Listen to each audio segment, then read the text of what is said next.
quando aparece aqui o pedido para entrar na sala, isso tem que autorizar ou você está Pode ficar autorizando tranquilo que eu automaticamente? vou estar aqui o tempo todo e vou estar liberando os participantes. Ah, tá bom. Não Ok, precisa se preocupar com isso. tá ótimo. Uma Obrigado. ótima palestra.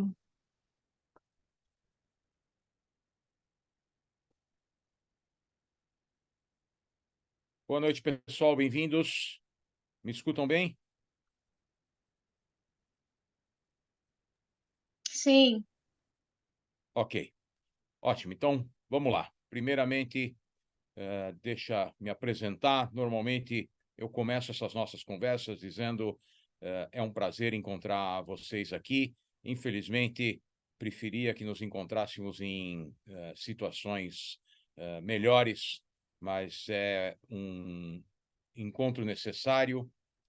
Estou satisfeito de ver que vocês encontraram o tempo para nós nos reunirmos. Vamos fazer um encontro em torno de uma hora para tentar transmitir para vocês um pouco de informação sobre o que está acontecendo na região de Israel e da faixa de Gaza nas últimas 2 semanas.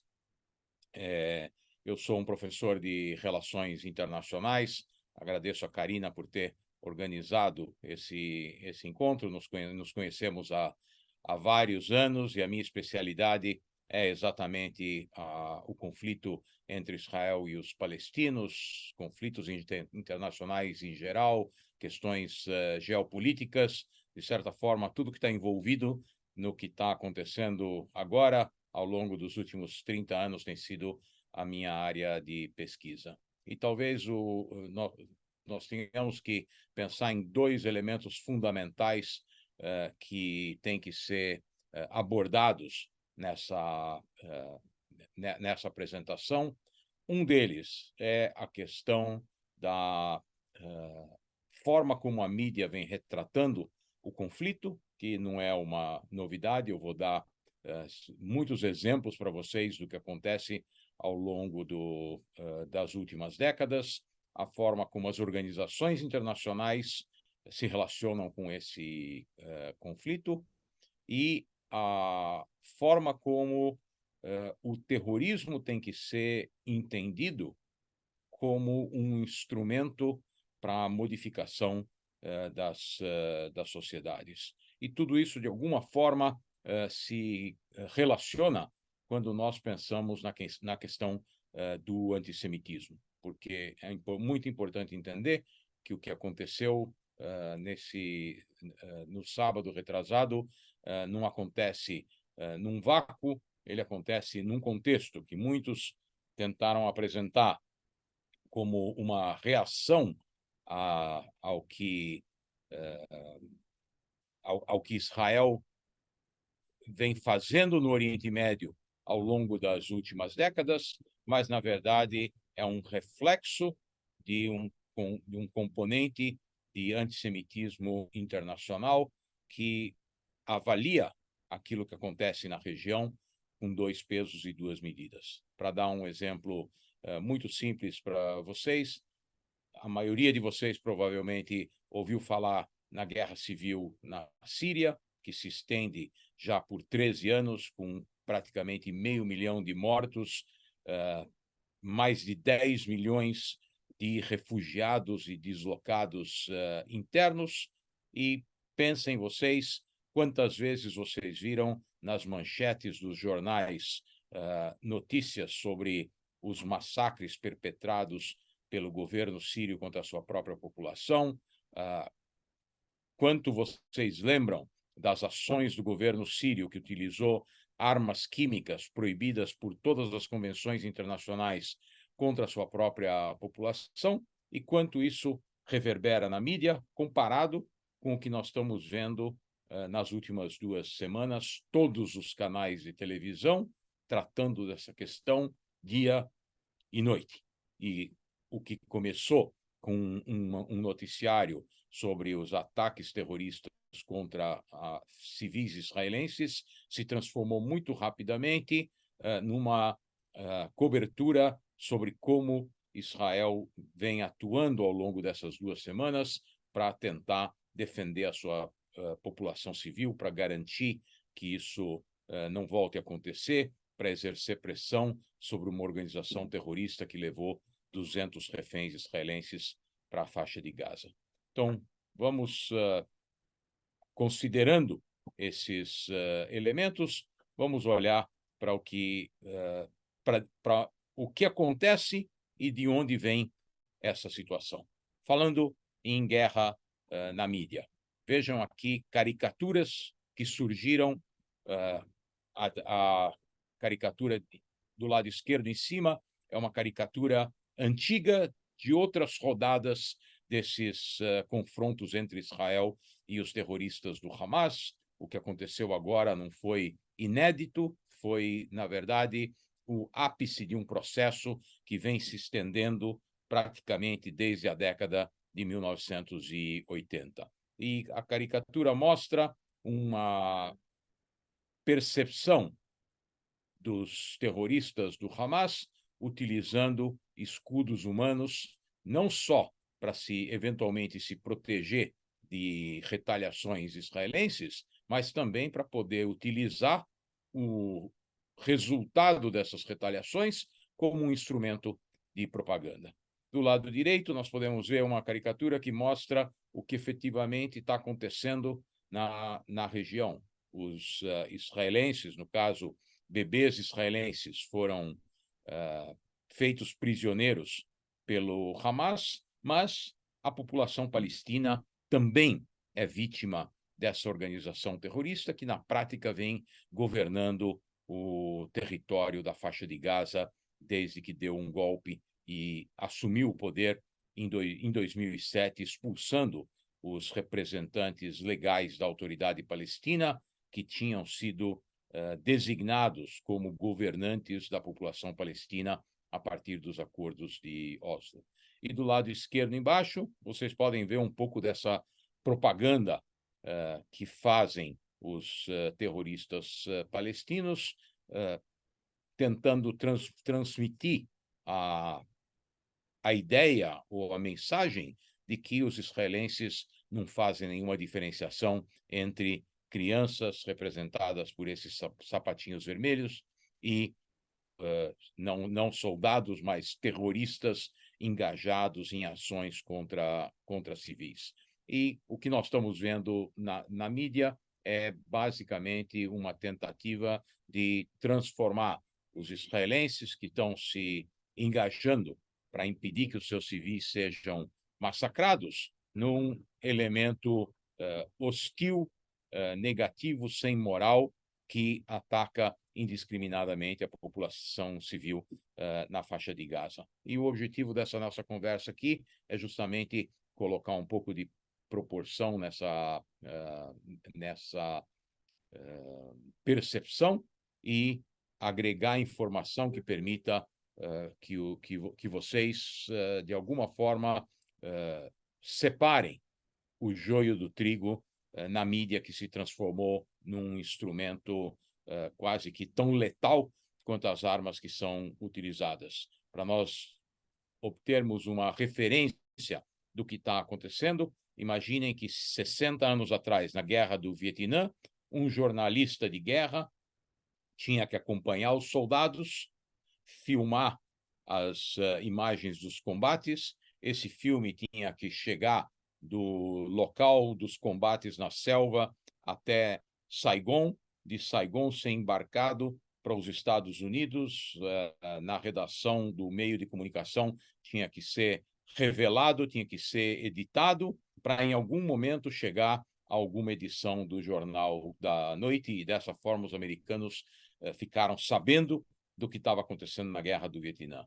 No episódio que ocorreu 2 semanas atrás, primeiro, os israelenses que foram atacados, todos eles, se tiveram algum tempo para tentar fugir, tinham celulares que mostravam o que estava acontecendo, como eles estavam sendo atacados, e, além disso, os próprios perpetradores dos ataques, os terroristas do Hamas, tinham câmeras GoPro instaladas nos seus capacetes para mostrar com orgulho o massacre que eles estavam praticando. Então, de 60 anos para cá,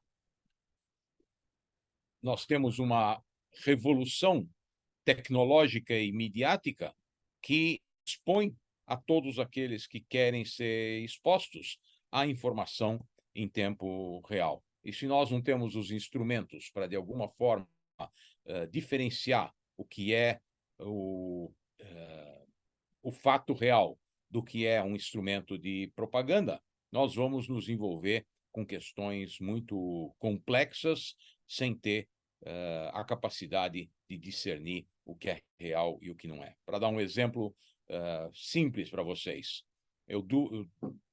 logo depois do que aconteceu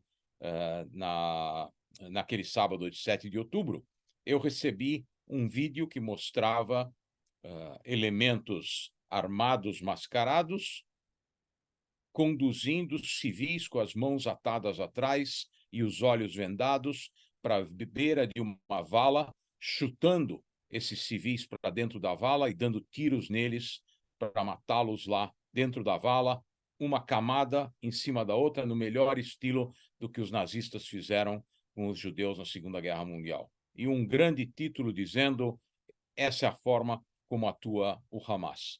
Eu que vivo 6 meses por ano em Israel, me chamou a atenção a forma como essas vítimas estavam vestidas. Eles não estavam vestidos como israelenses se vestem no dia a dia. E eu fui procurar, então, de onde poderia ter vindo esse filme e descobri que era um filme que mostrava o assassinato de reféns curdos por terroristas do Estado Islâmico mais de 10 anos atrás. Então, se eu fosse alguém que levianamente recebe e transmite esse tipo de informação, isso teria entrado nas redes e se difundido pelas redes. E eu dou esse exemplo porque não faz diferença se é uma informação equivocada que coloca os israelenses como perpetradores de um crime que eles não cometeram, ou se é o Hamas que é mostrado fazendo algo que eles não fizeram. Não faltam crimes reais praticados por uma organização terrorista para ser necessário utilizar esse tipo de instrumento. Um outro exemplo muito claro foi o que aconteceu há alguns dias com o bombardeio de um hospital na faixa de Gaza. No momento em que o hospital foi atingido, imediatamente o mundo inteiro noticiou que os israelenses tinham bombardeado um hospital, matado 500 civis palestinos.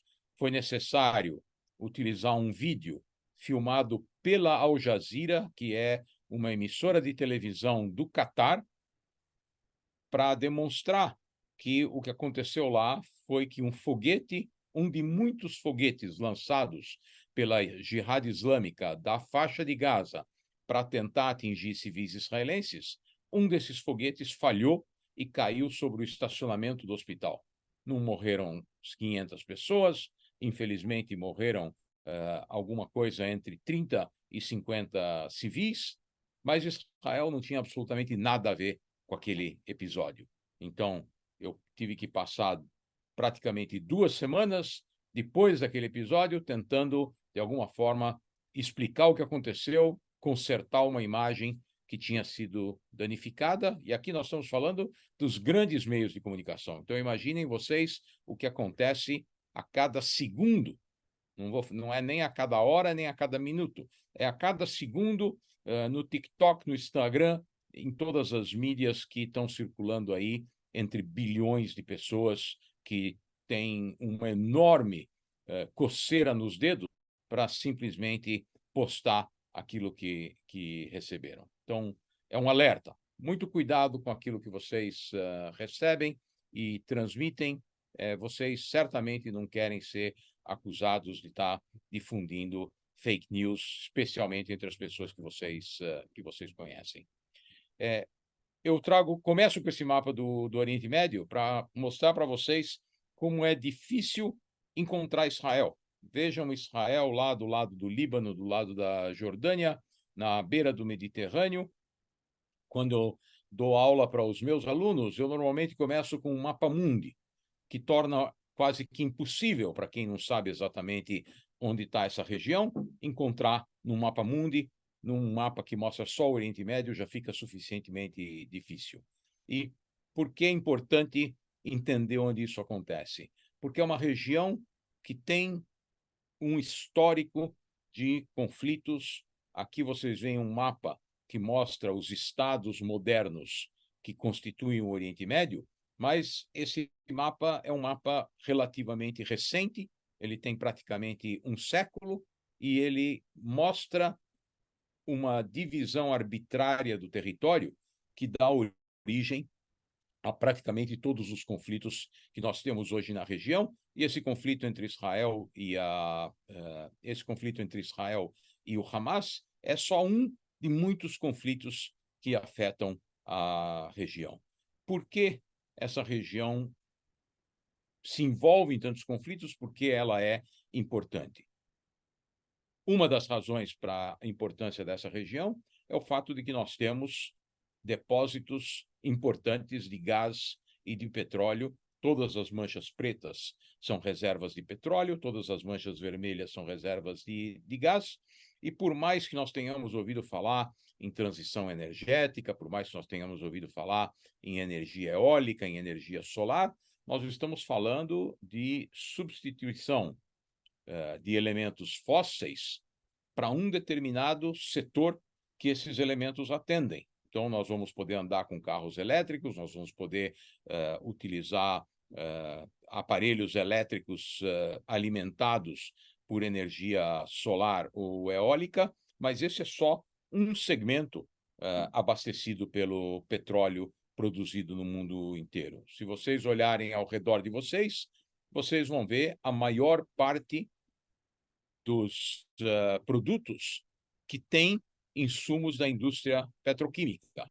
Então, o telefone que vocês têm na mão, a sola do tênis de vocês, qualquer roupa sintética que vocês estejam utilizando, a luminária em cima de vocês e a tela do computador. Tudo isso vem de derivados de petróleo. E para isso, não há nenhuma solução, nem no curto, nem no médio prazo. Portanto, o petróleo vai estar aqui ainda por muito tempo, e todos aqueles atores do sistema internacional que não têm petróleo para explorar nos seus territórios dependem, em parte, do território que vem do Oriente Médio. Tem petróleo, obviamente, nos Estados Unidos, que nos últimos anos se tornou autossuficiente e um grande exportador de petróleo. Tem petróleo na Venezuela, aqui no Brasil nós temos o pré-sal, tem petróleo no Mar do Norte, mas a diferença entre todas essas fontes de petróleo e o petróleo do Oriente Médio é que o petróleo do Oriente Médio não custa praticamente nada. Ele é vendido por um preço muito alto, cotado pelo mercado internacional, mas o custo de extração do petróleo no Oriente Médio é negligenciável. Por quê? Porque o petróleo praticamente aflora na superfície.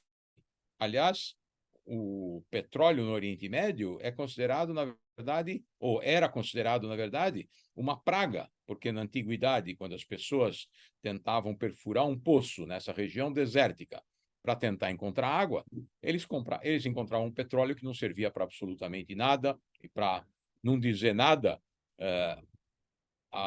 o piche, que é o petróleo que aflora na superfície, era utilizado para calafetar barcos, da forma como nós vemos descrito na Bíblia, na Arca de Noé.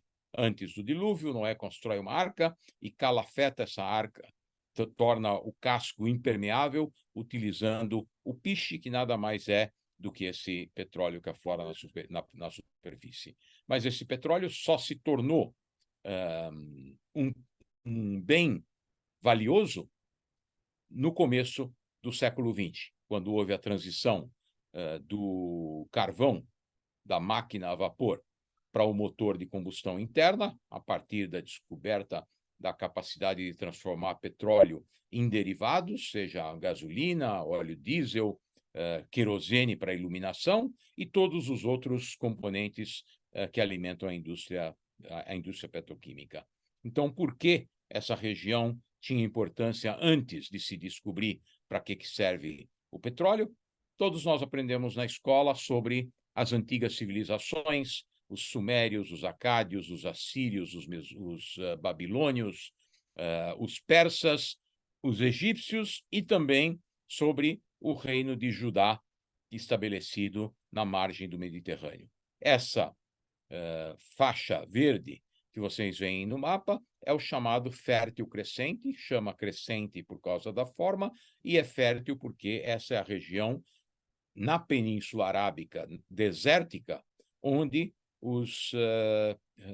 onde as pessoas podiam se sustentar através do cultivo. Então, numa civilização que vivia basicamente da caça e da coleta, aqui surgiu a possibilidade de uma agricultura perene que produzia mais do que era consumido, isso gerava riqueza, a riqueza gerava a necessidade de construir cidades, fortaleza, para proteger essa riqueza, e essas cidades, fortalezas, se transformaram em grandes e importantes civilizações da antiguidade.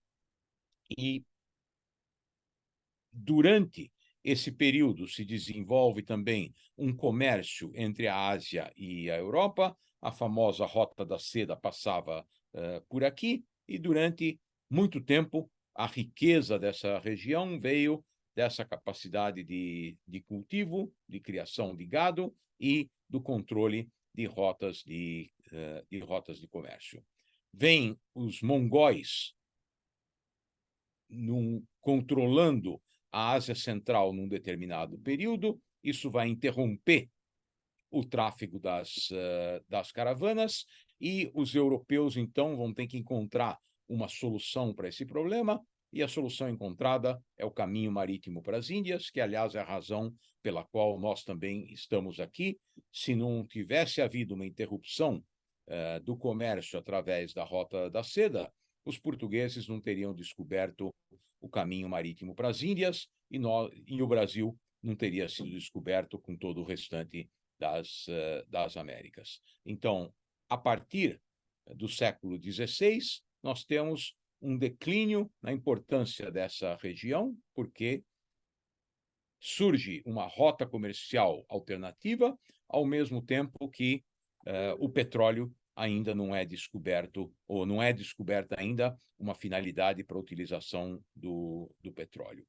Na sequência desses eventos, quase que simultaneamente com a descoberta da importância do petróleo, os ingleses, que são a grande potência imperial no final do século XIX, vão se unir aos franceses e construir um canal que une o Mediterrâneo ao Mar Vermelho para permitir um acesso mais rápido às colônias inglesas no subcontinente indiano.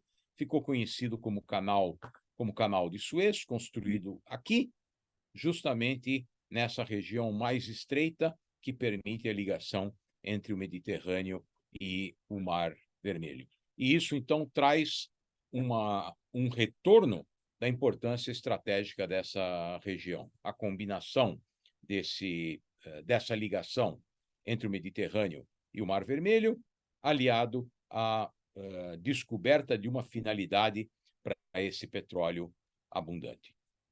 Essa região ela tem uma composição da sua população que é extremamente complexa. Nós temos aí civilizações importantes que são decorrentes das civilizações ancestrais. Então, os iraquianos de hoje são os herdeiros dos babilônios, os iranianos são os herdeiros dos persas, os egípcios continuam lá onde eles sempre estavam, os sírios e os libaneses são os herdeiros dos assírios, e na costa do Mediterrâneo nós temos o Estado de Israel, que é a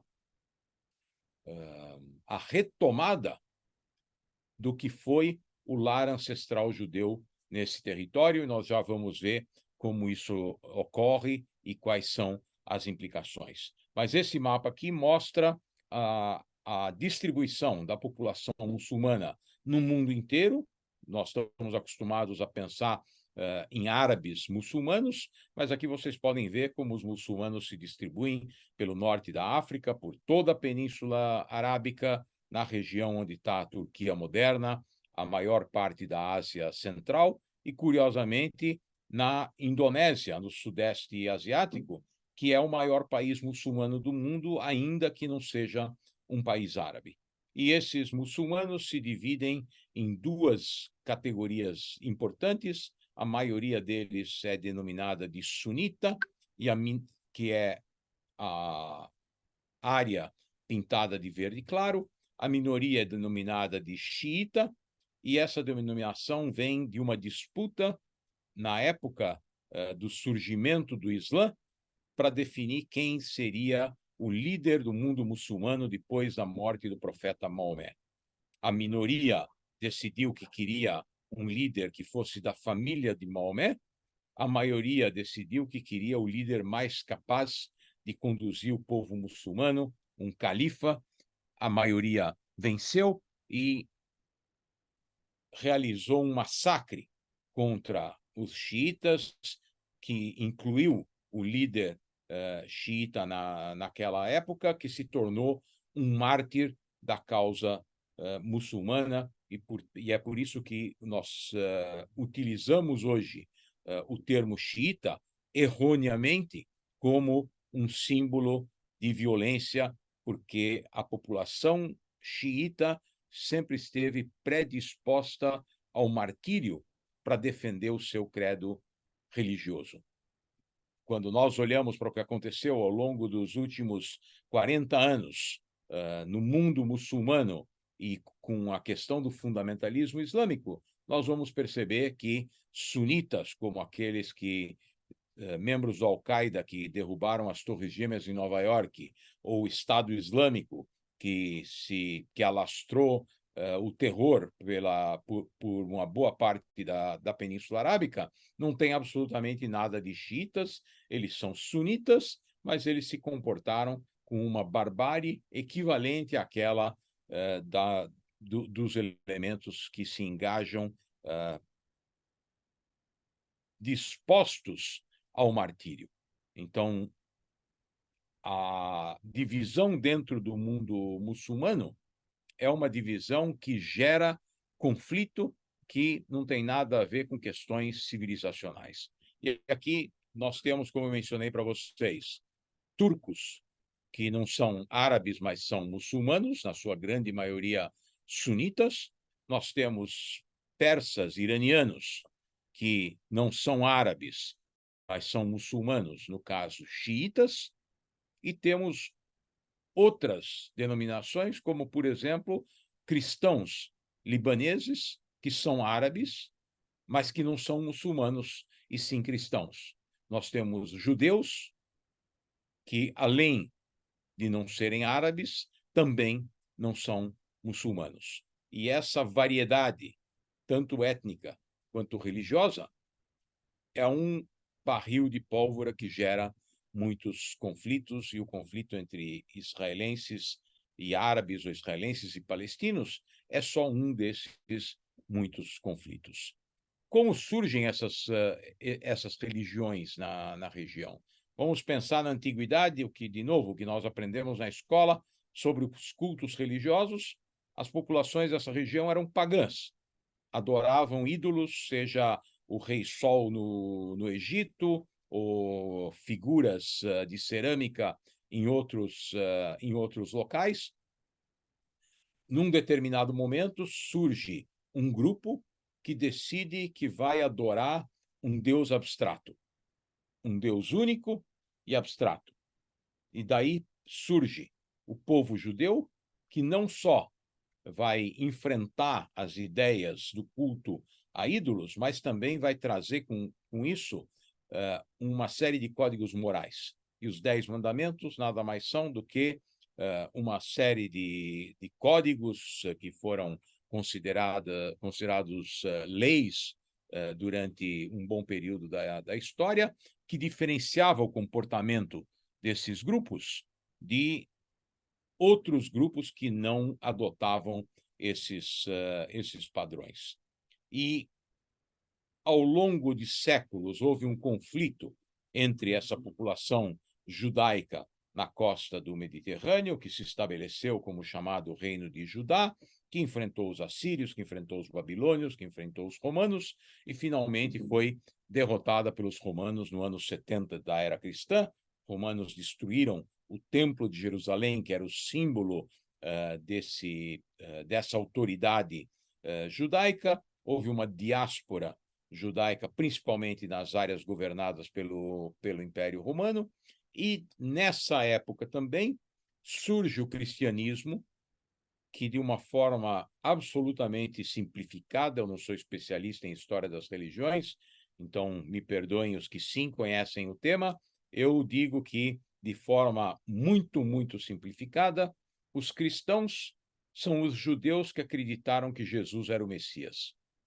Não havia, basicamente, nenhuma outra diferença entre cristãos, naquele momento, e judeus. E todas as diferenças que nós conhecemos hoje, como, por exemplo, se os judeus cobrem a cabeça quando entram na sinagoga, os cristãos descobrem a cabeça quando entram na igreja.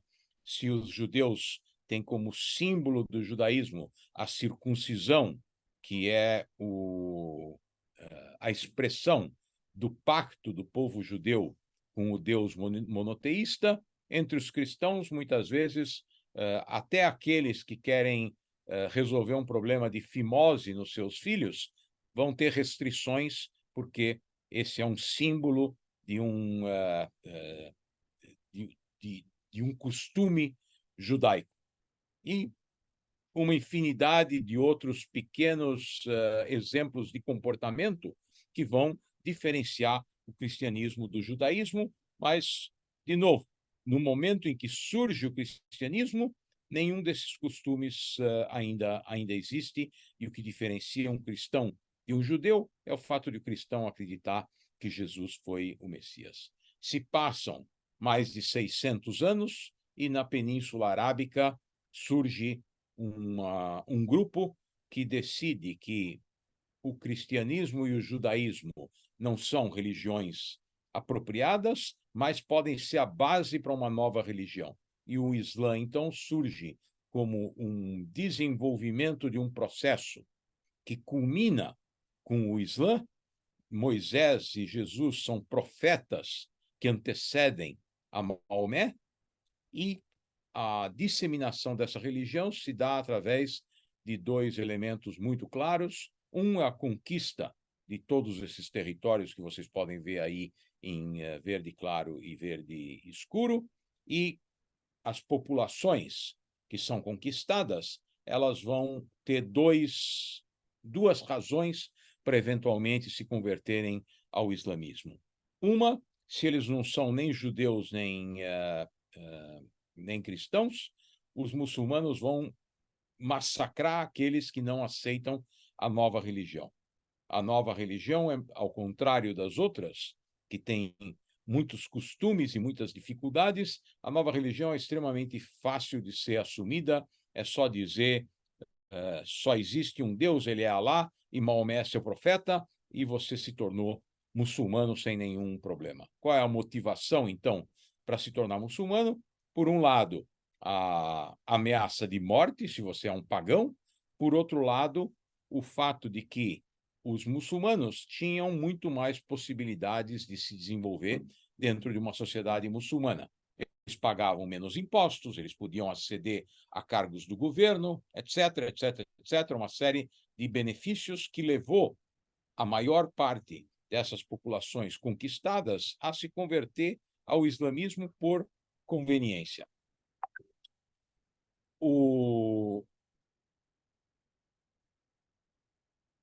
A região da Península Arábica vai ser administrada, a partir do século XVI, pelos turcos otomanos que conquistam o território. Então, estamos falando de uma combinação de fatores.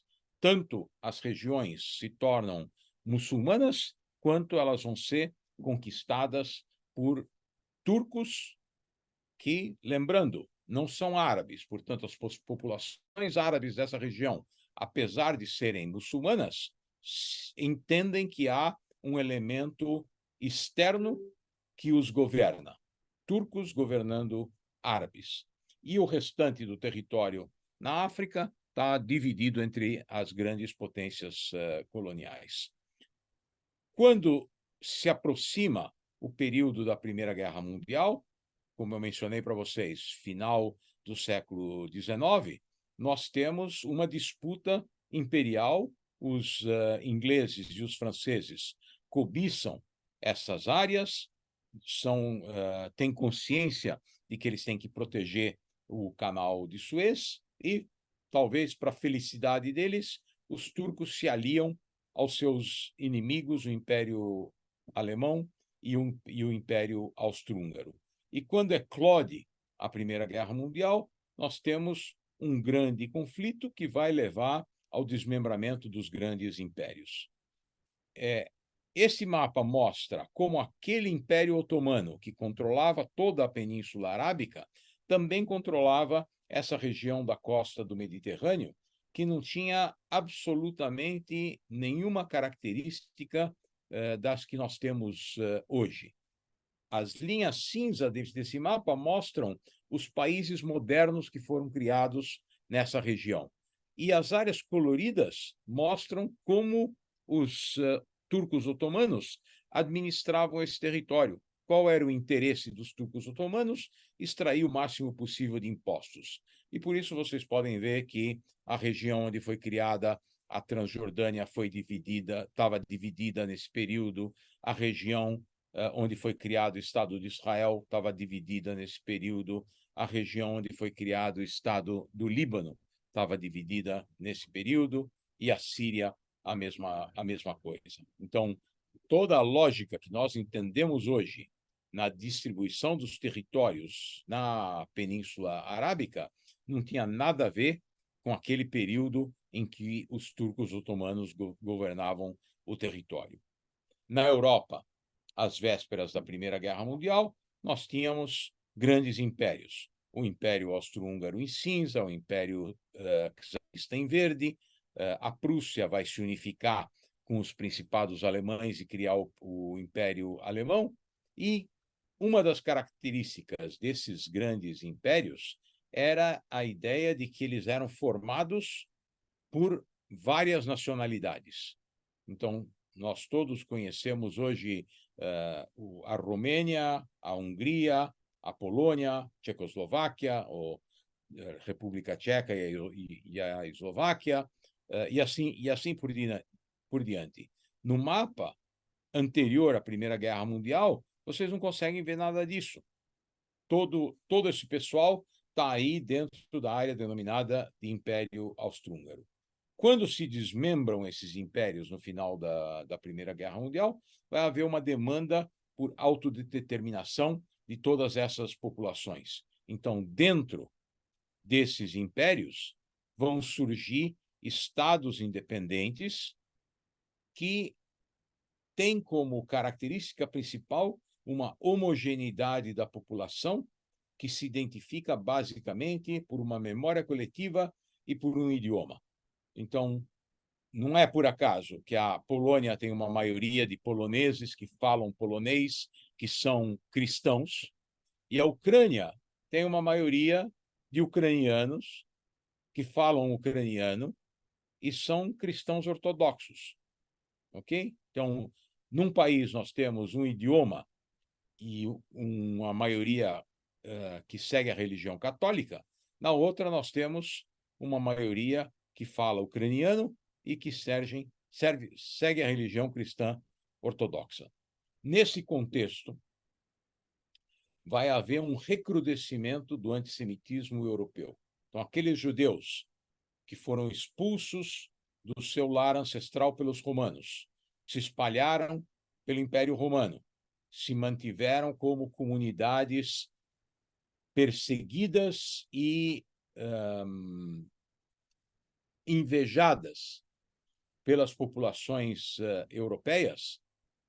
Se elas não tinham lugar nos grandes impérios, agora que há unidades muito menores, com uma homogeneidade étnica muito maior, e uma cultura muito mais acentuada, certamente não vai permitir uma integração da população judaica. Isso leva à ideia, então, do surgimento de uma instituição que vai tentar fazer para o povo judeu o que os representantes das várias nações europeias fizeram no final da Primeira Guerra Mundial.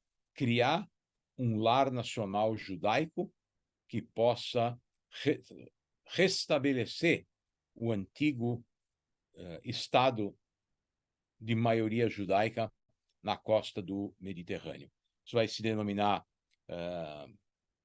movimento sionista, que vai iniciar um processo de imigração judaica da Europa cada vez mais antissemita para a Palestina, outrora dominada pelos turcos, e a partir da Primeira Guerra Mundial dominada pelos ingleses. Aqui vocês podem ver, mais uma vez, como se forma a distribuição dos países na Península Arábica, e nós precisamos utilizar esse conceito de formação de Estados nacionais para conseguir explicar de onde vêm os nacionalismos que vão entrar em conflito no território da Palestina. Pequeno território entre o Mar Mediterrâneo e o Rio Jordão. Imaginem que Israel tem o tamanho do estado de Sergipe e uma população que é quase que insignificante no contexto da população da Península Arábica como um todo. Se Israel tem 10 milhões de habitantes, o Egito tem 100 milhões a mais, só para dar um exemplo dessa proporção. Então, terminada a Primeira Guerra Mundial, vai haver uma acentuação da imigração judaica para a Palestina. Esses judeus estão tentando fugir do antissemitismo europeu, vão absorver essa ideia de um lar nacional judaico que possa resgatar a ideia de um local com maioria judaica, onde os judeus sejam independentes. Isso vai gerar um conflito em dois níveis. Primeiro, no nível da população em geral, as instituições judaicas ao redor do mundo, que abarcam a ideia do sionismo, vão contribuir com fundos para compra de terras na região da Palestina. Por que é importante entender isso? Porque nós muitas vezes ouvimos declarações de que os judeus foram para a Palestina e roubaram a terra da população local. Isso não é verdade. Os judeus compraram a terra e o problema que eles enfrentaram foi que, quando eles foram cultivar a terra, algo que na Europa eles eram proibidos de fazer, porque eram proibidos de possuir terras e de cultivar as terras, aqui o ideal sionista é de retorno a esse conceito de cultivo da terra, do contato do povo judeu com a terra. Só que quando esses imigrantes chegam nas terras que tinham sido compradas, eles vão encontrar lá camponeses árabes que viviam nessas terras há muitas gerações, ainda que as terras não fossem deles. As terras eram propriedade de algum grande latifundiário em alguma capital do mundo árabe ou alguma capital europeia.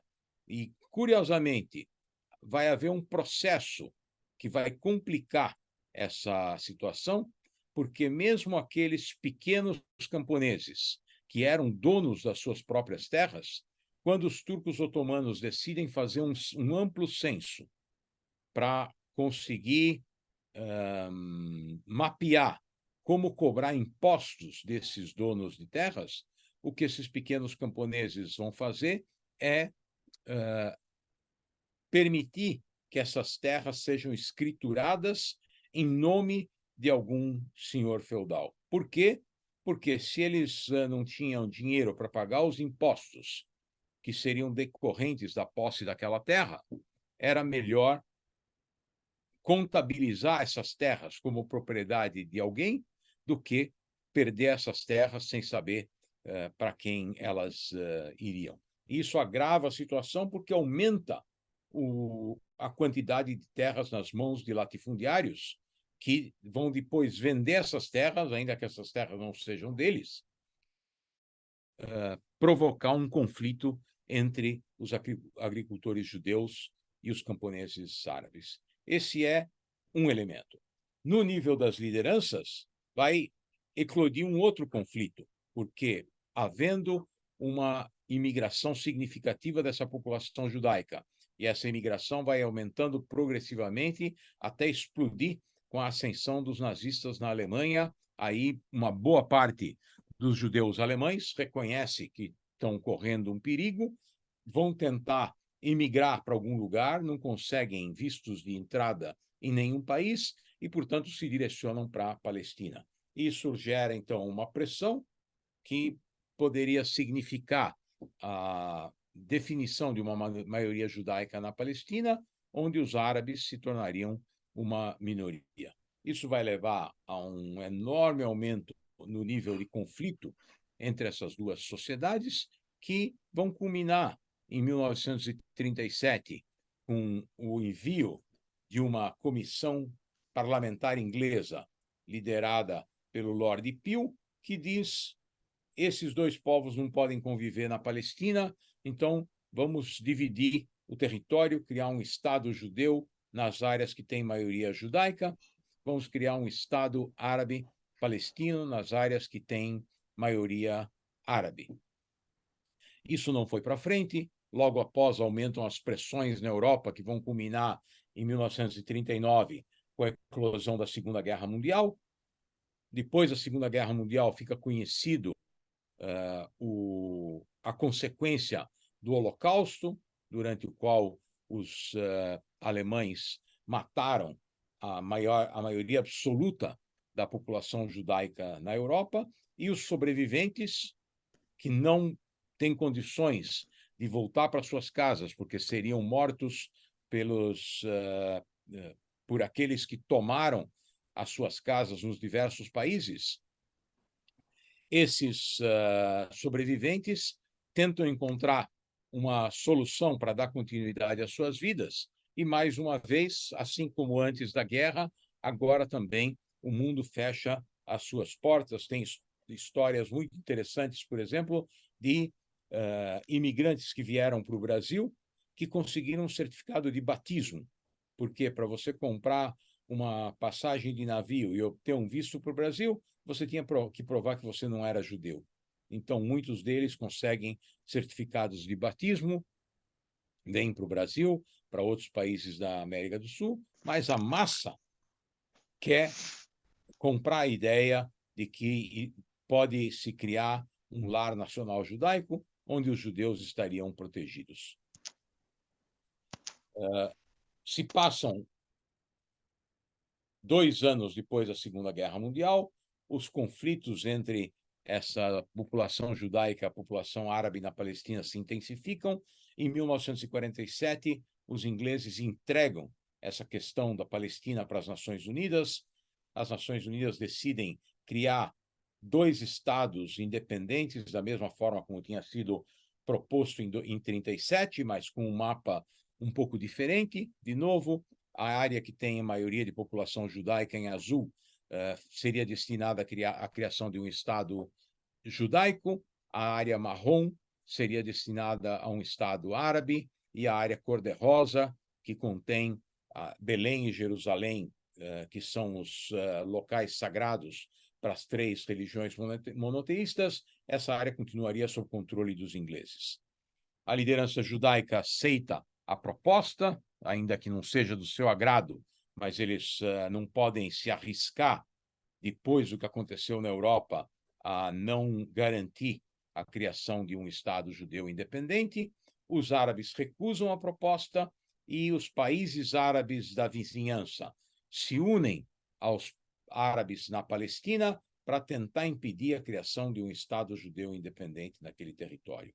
Lembrando que os discursos dos líderes árabes naquele momento falam do extermínio da população judaica, algo que, depois do Holocausto, não pode ser descartado. Ninguém pode dizer isso é uma bobagem, não deem atenção ao que esses líderes estão falando. E a combinação de três fatores vai fazer com que os judeus, contra todas as probabilidades, sejam vitoriosos nessa guerra. Nós temos aqui 600 mil judeus lutando contra dezenas de milhões de árabes ao redor, mas os judeus não podem perder a guerra, porque se perderem a guerra eles vão ser aniquilados. 2, os árabes não lutam a favor dos seus irmãos árabes na Palestina. Os árabes vão entrar nessa guerra com o objetivo de obter o maior número possível de benefícios. O Egito quer conquistar território, a Transjordânia quer conquistar território, a Síria quer conquistar acesso ao lago Tiberíades, que fornece água doce praticamente para todos os países acessíveis da região. Essa guerra, então, vai ser vencida por Israel porque há elementos que favorecem a Israel. Os árabes não estão unidos, eles têm seus próprios interesses e, portanto, isso dá uma vantagem a Israel que vai definir o seu território da forma como ele é visto no mapa da direita. Agora, vejam as manchas verdes nesse mapa. Do lado direito, a Cisjordânia, do lado esquerdo, a faixa de Gaza.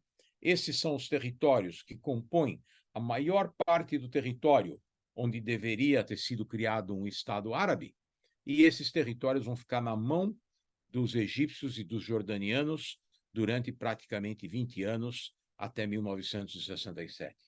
Em 1967, eclode uma guerra que fica conhecida como a Guerra dos 6 Dias, onde Israel conquista esses territórios, além de outros territórios do Egito e da Síria, e a partir de 1967, Israel passa a administrar esses territórios, o que significa também administrar a população civil que vive nessa região. Essa relação vai ter altos e baixos ao longo de praticamente 20 anos, e na década de 1980 eclode uma revolta popular dos palestinos contra o controle israelense.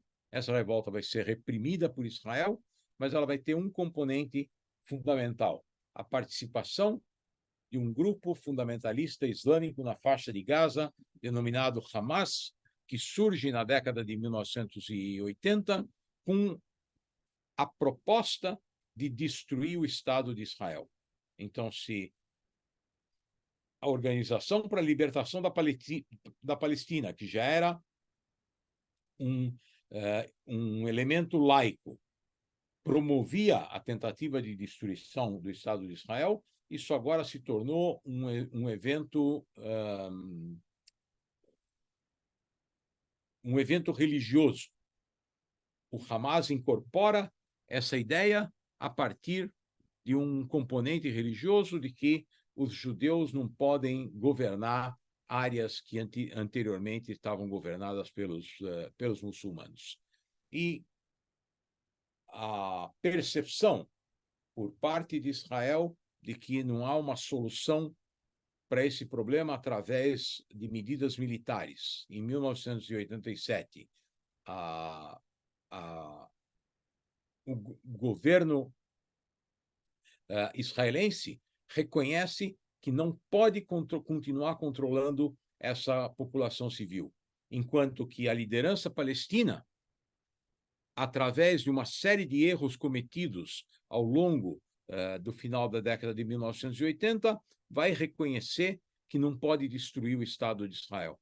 A conjunção desses dois fatores vai levar às negociações que culminam com os acordos de Oslo e um acordo mais amplo que faz com que Israel reconheça a Organização para a Libertação da Palestina como os legítimos representantes do povo palestino e os palestinos reconheçam o direito à existência do Estado de Israel com uma maioria de população judaica.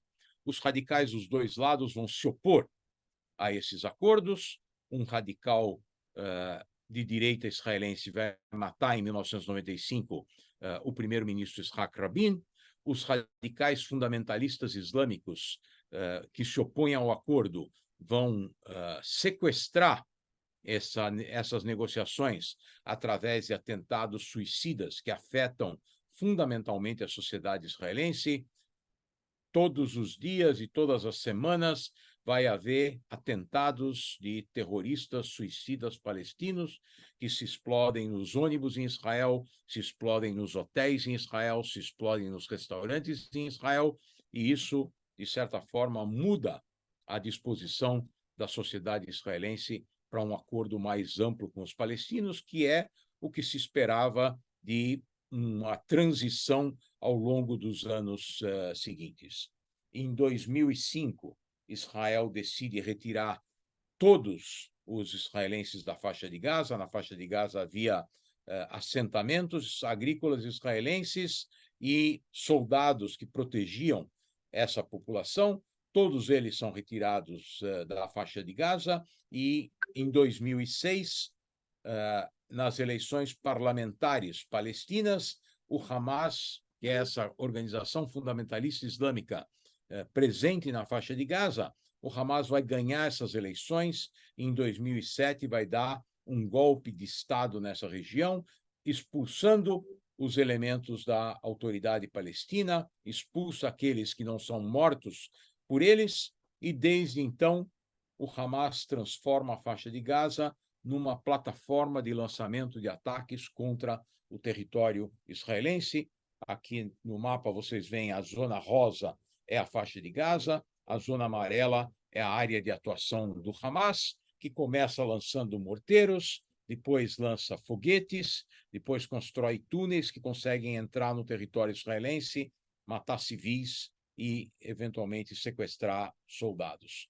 E, ao longo da última década, houve vários episódios de violência em que o Hamas atacava Israel, Israel revidava, em um dos casos, pelo menos, com uma entrada de forças terrestres na faixa de Gaza, mas sempre com o objetivo de conter a atividade do Hamas. Dessa vez é diferente. Depois do massacre perpetrado pelo Hamas contra a população civil em Israel, agora os israelenses declararam como seu objetivo a eliminação do Hamas como uma entidade funcional na faixa de Gaza.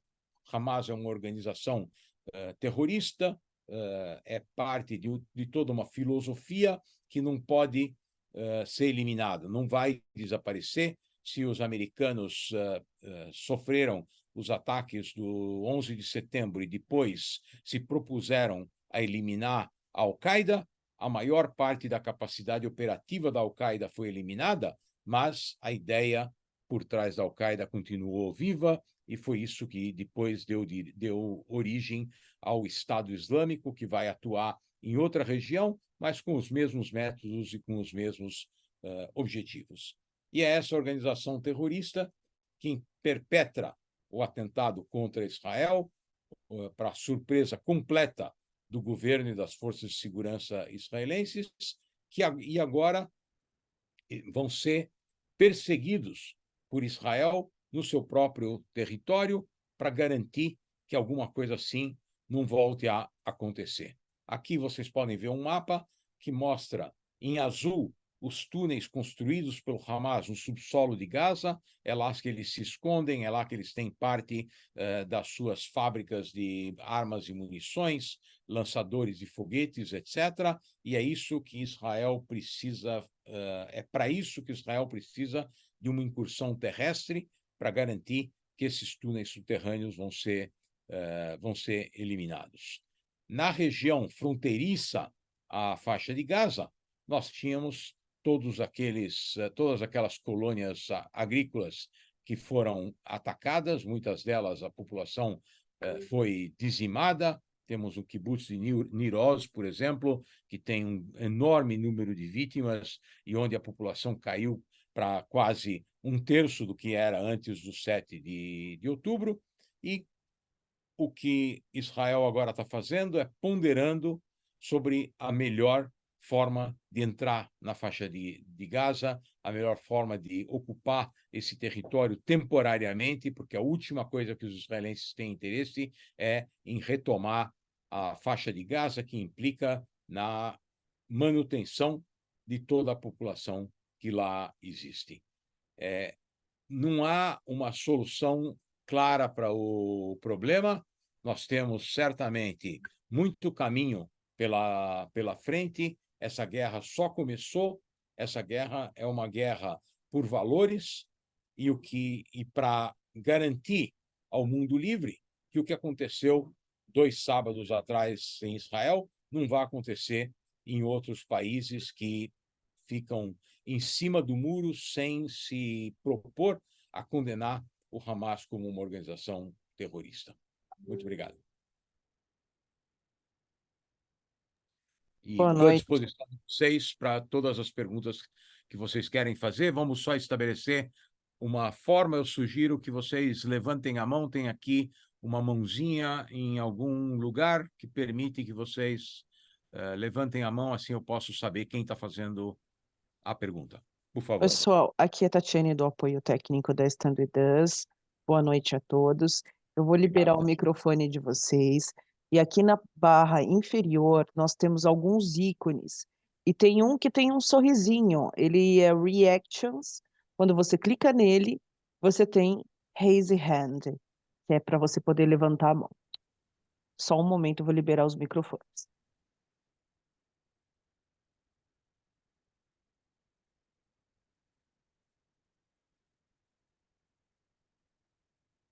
Microfones liberados. Então, perguntas, pessoal, por favor. Não esqueçam de desmutar o telefone de vocês e fazer as perguntas que vocês quiserem. Não tem nota, não precisam ficar tímidos, não tem chamada oral, não tem nota. Qualquer pergunta vale. Oi, Samuel. Rodrigo Bonafé aqui, tudo bem? Bem, obrigado. Então tá bom, obrigado aí de novo. É bom ouvir tua voz de novo. A gente tinha feito um curso com você no passado, é sempre bom te assistir. Queria registrar só um pouco aqui assim a nossa revolta, que acho que a gente compartilha com você, com esse duplo padrão que a gente tem visto tanto na mídia quanto na esquerda. Na semana passada, assim, foi revoltante. A gente viu um cara do UOL que estava não só ignorando a barbárie, como atribuindo virtudes ao Hamas, como se eles fizessem um serviço social na faixa de Gaza, assim, um absurdo.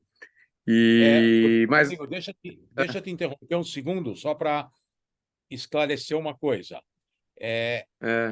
O Hamas é uma organização híbrida. O Hamas surge na faixa de Gaza como uma instituição que vai suprir determinadas necessidades da população palestina, mas isso não significa que o Hamas não é uma organização terrorista, uma organização que pratica o terrorismo.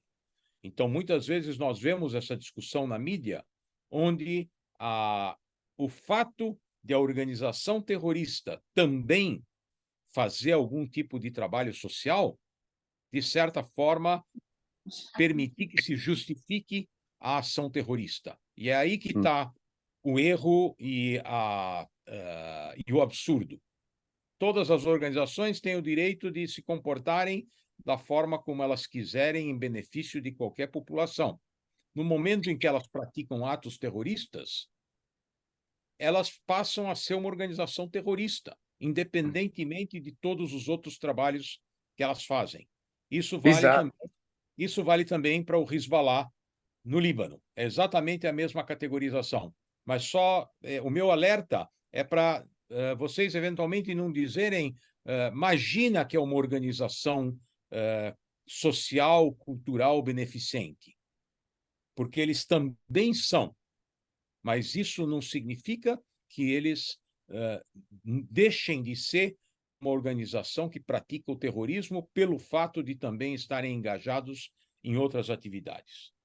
Não, eu acredito que sim, mas é o que você falou, quer dizer, é só o fato deles partirem para isso e por eles aniquilarem a oposição que eles tinham lá, isso, no fundo, quer dizer, já tira qualquer virtude que você pudesse atribuir a eles. De novo, eu vou discordar de você, porque você pode mostrar uma determinada ação como uma virtude, mas que não anula o fato de que eles estão atuando como terroristas. ok? Eu insisto nesse ponto, porque muitas vezes o que as pessoas de má fé tentam fazer é dizer uma coisa compensa a outra. Exato. Que Exato. Então, não compensa, mas as duas coisas existem em paralelo. E, na verdade, a ação terrorista se sobrepõe a qualquer outra atividade. A organização não deixa de ser uma organização terrorista pelo fato de fazer qualquer outra coisa. E a minha pergunta é assim, olhando, Israel pode fazer para mudar isso, para deixar clara essa percepção, e como reagir à ONU, que também tem tido uma posição absolutamente questionável. Eu não entendi. Reagir a quem? A ONU, a Organização das Nações Unidas. Que é a ONU? É? Estou sendo irônico. Exato, não, eu percebi. Quando um jornalista começa a falar da ONU, eu nunca deixo ele terminar a pergunta. Eu sempre trago os exemplos de tudo que a ONU não fez desde que ela foi criada. Então, a ONU tem padrões que são absurdos. Nós temos na Comissão de Direitos Humanos da ONU a participação de países como o Sudão, como a Síria, como o Irã. Então, não faz sentido nenhum perguntar o que a ONU vai ou não vai fazer, porque a ONU não vai fazer nada. A ONU não fez nada quando os cambodjanos foram massacrados pelo seu governo na década de 1970. A ONU não fez nada quando os Hutus massacraram os Tutsis em Ruanda. A ONU não fez nada na Somália. A ONU não fez nada na antiga Iugoslávia, quando os muçulmanos bósnios foram massacrados. Então, se o presidente Lula quer ir lá fazer o show dele no Conselho de Segurança, fica à vontade. Eu não me proponho a comentar o que está acontecendo no Conselho de Segurança, porque os Estados Unidos estão engajados a favor de Israel, e o que Israel precisa dos Estados Unidos, além da demonstração de apoio com os porta-aviões que foram para o Oriente Médio, é o veto dos americanos na ONU, e isso é alguma coisa, em geral, garantida por qualquer governo americano, com exceção de um episódio no governo Obama, em que os Estados Unidos não votaram contra Israel, mas se abstiveram de uma votação que foi a primeira vez na história das relações entre os dois países que isso aconteceu. Ok. Quem mais? Por favor.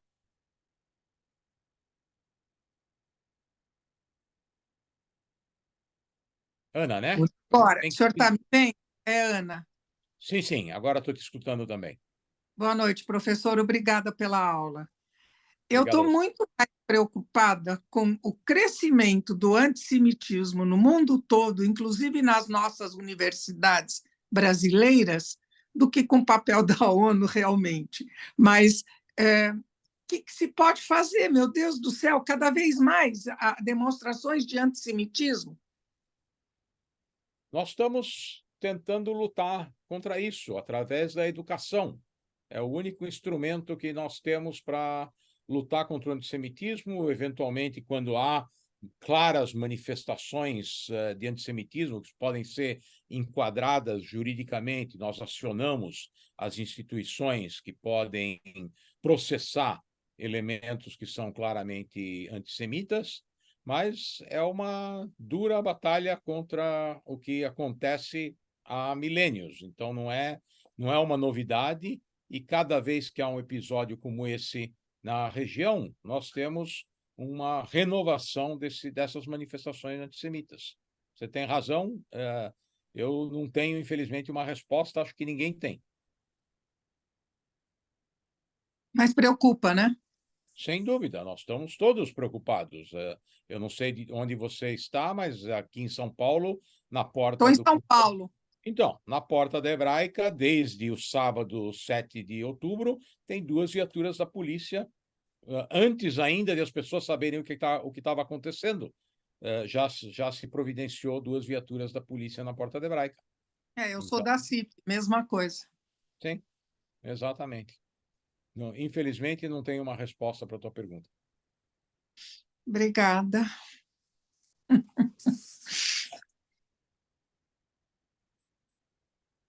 Ninguém mais?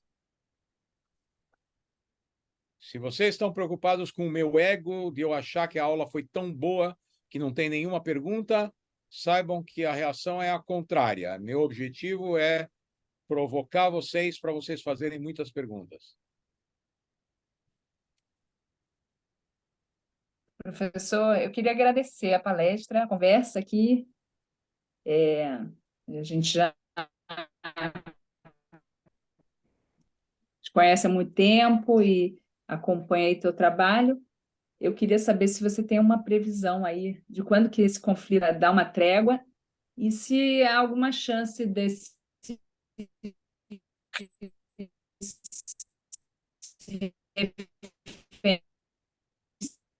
serem liberados com vida, ou isso aí é alguma coisa assim, longe de...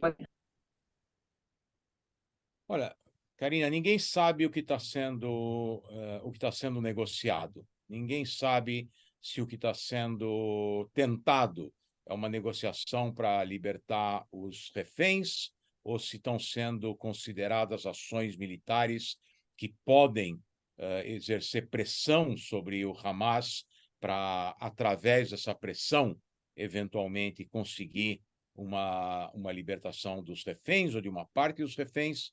Isso está acontecendo nos bastidores, nos gabinetes do governo e nas cúpulas militares, mas é, na verdade, uma escolha de Sofia, libertar os reféns através de uma negociação com o Hamas para depois lidar com o Hamas, ou lidar primeiro com o Hamas e, eventualmente, isso vai causar um enorme custo em vidas dos reféns. De novo, não tenho uma resposta para te dar, mas essas são as 2 alternativas e eu, sinceramente, não gostaria de estar na pele de quem tem que tomar a decisão. Nem eu. Com certeza, dramático, né? A gente acompanhar tudo isso. Mas, obrigado. Se vocês não têm mais perguntas, então vamos encerrar. Acompanhem o trabalho que a Stand With Us faz. Eu vou pedir para a Tatiane colocar na tela todos os links para todas as informações que vocês podem obter. Apoiem o nosso trabalho e, como eu disse no começo, fiquem alerta para aquilo que está circulando na mídia. Tem muita coisa que não deveria estar aí. Obrigado a todos e até Obrigada. a próxima em condições mais alegres, se for possível. Se Deus quiser. Boa noite. Obrigada. Tatiane, se você puder só colocar na tela Obrigada, professor. Muito obrigado. Aqui vocês têm todas as mídias através das quais vocês podem nos contatar para qualquer informação que vocês precisem. Muito obrigado.